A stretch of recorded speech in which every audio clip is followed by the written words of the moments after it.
Hello again, YouTube. This is Peter with you once again, and I want to make an off-the-cuff video about what is missing in today's music, because I got an interesting comment on my last video, and I want to read part of it because it's a good jumping-off point for some discussion. So, the person said, to say that music is dying sounds hyperbolic, and it probably is, but there's something to the notion that interest in music and music reflecting culture and politics is withering away. And then the person goes on to say that although the people who criticize pop music may be inept in their attempts to criticize it, that it's coming from that place. Now, here's the thing. My problem basically comes down to the fact that people are criticizing pop music, what's currently in music, for what's missing from music. There was a quote that I read recently from Trent Reznor, and he said that America is imploding right now, and I don't hear it in the music. This was from a relatively recent interview. And I think that pretty much sums up what this person is driving at, that there should be some cultural interchange between music and the overall state of society, the zeitgeist, even though I'm not a huge fan of that term, zeitgeist. Where is the cultural zeitgeist amidst manufactured music? Where is the music reflecting the current state of culture? So I have several thoughts on this. The first is that I think that in a lot of ways, due to social media, culture is just moving too fast to be properly processed and digested and then turned into art, the way that when culture was more slowed down in the days of old media, there was that opportunity. Everything is just goes around the world viral in a nanosecond and is forgotten 5 minutes later. Of course, that's an exaggeration, but again, also not far from the truth. There is a new drama or kerfuffle or crisis or whatever going on every single day in some corner of the internet. And what really to make of it overall, other than just becoming numbed to the entire process or going into a kind of present shock, as Douglas Rushkoff described it. In order to turn things into art, you need some time to reflect, and culture at this point doesn't exactly encourage that. It encourages you to constantly be checking for updates on your Twitter and your Facebook and your whatever social media accounts, and constantly with your head buried in the phone. Now, I don't want to sound like one of those people that's constantly going on, oh, those kids today and their damn cell phones and blah, blah, blah. I don't want to make it about that. However, I do think the way that culture has changed in that regard has had something of a negative impact on art. And I also think it's related to, but not entirely the same as, the difference in cultural attitude, because I do understand this idea that there's something missing from art, and particularly from music and from culture, that there is a sort of spirit of rebellion that was in previous generations, youthful rebellion, something to get the young people excited about, for want of a better way to put it, that you just don't see in modern music, or at least if you do, I'm completely missing it. To be honest, part of me feels that this is something to do with the mentality of the new generation.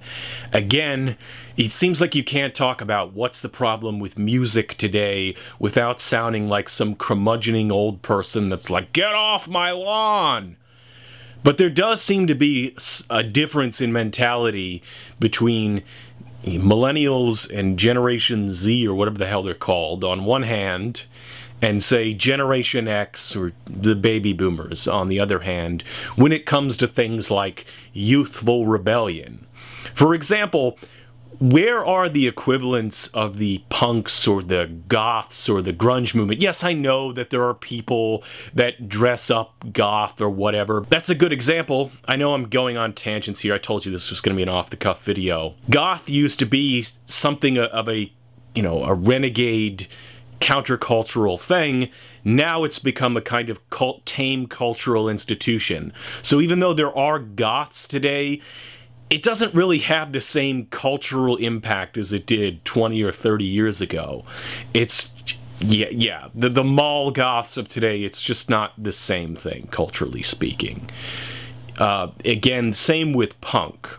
The mentality shift seems to be from previous generations basically having this attitude of, well, society doesn't accept me, but F society, to the modern generation of, I'm entitled to acceptance from society. Again, I just accused millennials and Generation Z of being entitled, therefore completely certifying the fact that I'm a curmudgeoning old man.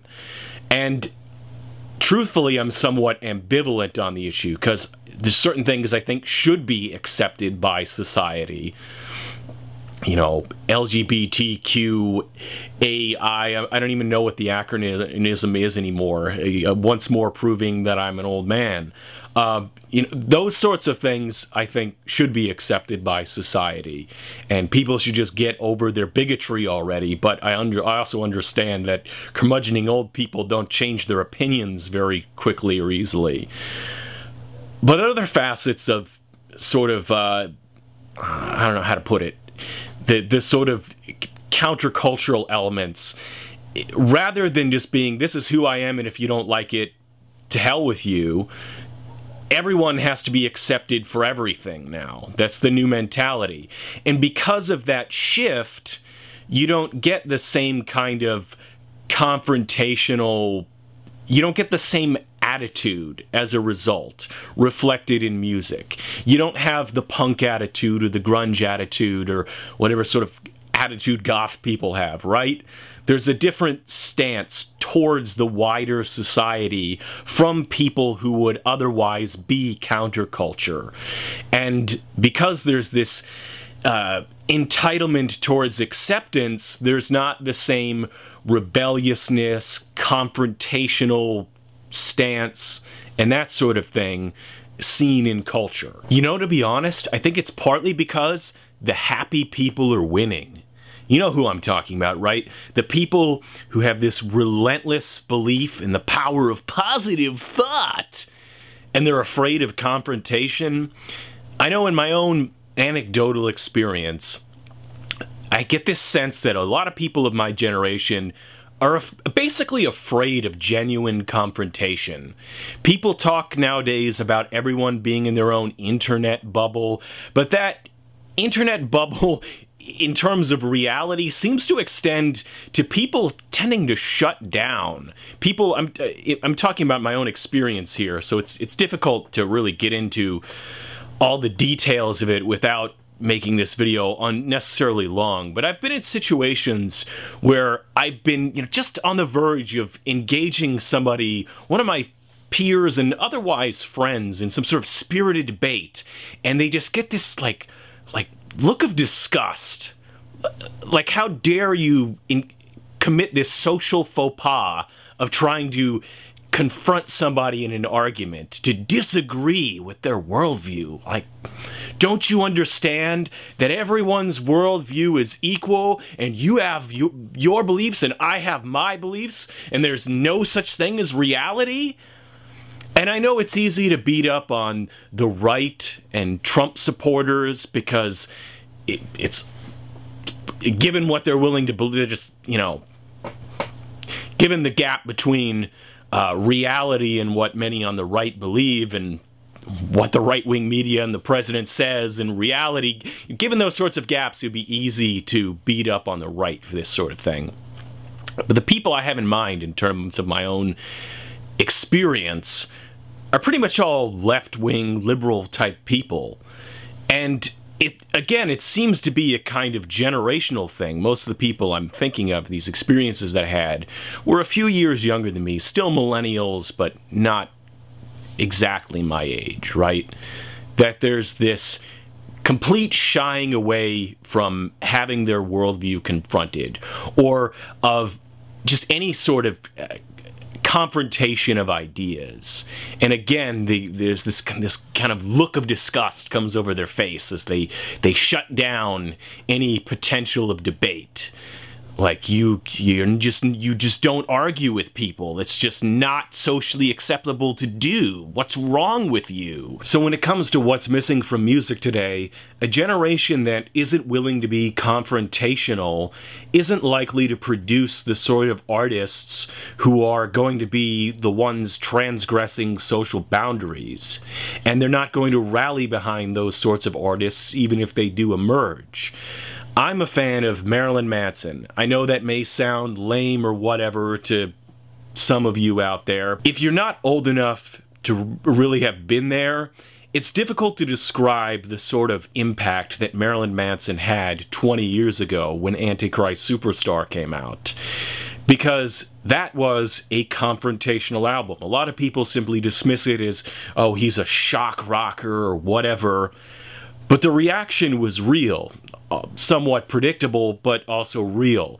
I think back to the video Dead to the World, a concert video that he put out. And you see at the beginning of this, these clips of people out protesting Marilyn Manson.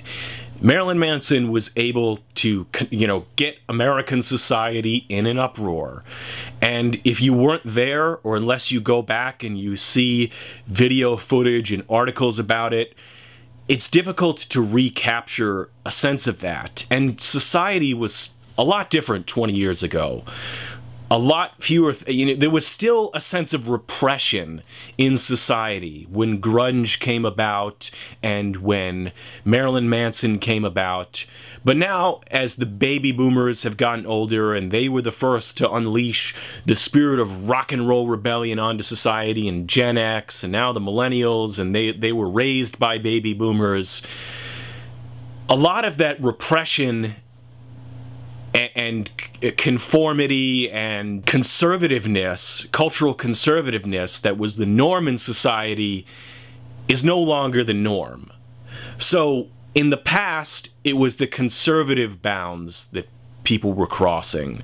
It was, the counterculture left who were the ones being confrontational to the status quo of society. But now, as that status quo has shifted towards the left in certain ways, now it's suddenly the teenage edgelords, they want to be like, politically correct culture sucks and feminism is stupid. And that's what they get patted on the back for rebelling against now. I'm going to be an alt-right. I'm going to put a frog meme as my icon on my social media. Vote Trump. Make America great again. As much as liberals might hate to admit it, there is a certain social rebellion factor that draws a lot of young people to the right, because they view it, the left's cultural boundaries, as the ones that are now, it's now transgressive to cross. And a lot of what was, considered way out there and totally unacceptable 20, 30, 40 years ago is more and more the norm and becoming widely accepted. So the price of this wider acceptance is that suddenly it's your sacred cows being killed instead of their sacred cows. So moving on from talking about how counterculture has basically become spineless, institutionalized, prepackaged, and sold at Hot Topic, I want to talk about something that connects to what I was talking about earlier, with the pace of modern society creating this blurring effect where it's difficult to lock on to any facets of modern culture, process them, and then translate them into art. What we've seen in approximately the last decade is this real fixation in culture in general, at least within American culture, on previous decades, this whole retro trip that we've been on for what seems like forever. There doesn't, culturally speaking, feel like a lot of things are living in the now, trying to envision a future or just trying to be fresh in general.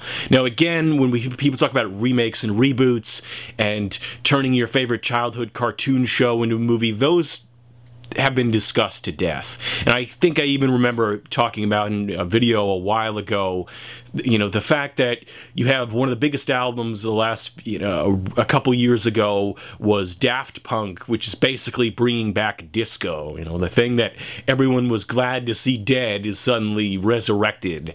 And how there's a lot of retro style in music. I remember a few years back hearing this song, and it was like, oh, a new Lenny Kravitz song. Well, it wasn't Lenny Kravitz. It was someone who just sounded like Lenny Kravitz. And all of this reaching back to the past. Here's a band that sort of sounds like the Beatles with some more distortion, and all this going back to previous decades. I love Stranger Things. It's a great show. I liked the new It movie pretty well, but can we get over the 80s already? What lessons are we trying to learn there? Are we just reveling in nostalgia? Are we just keep going back to reprocessed versions of the things that we loved before because we can't really latch on to anything new? Or is there something more meaningful in our looking backward? I don't know. It just feels like we're kind of culturally stuck in reverse mode. And that's part of, I think, why there's not a lot of good new music that speaks to contemporary culture, because so much of culture is fixated on previous decades. Now, to flip all of that around for a moment, when you look at pop music, it does have the virtue of being sort of new in the sense that it's moved towards EDM. Now, this might not seem novel to anyone in Europe, basically, and novelty, of course, is something that drives pop music, always looking for the new sound and the new whatever, and novelty often drives a lot of popular culture.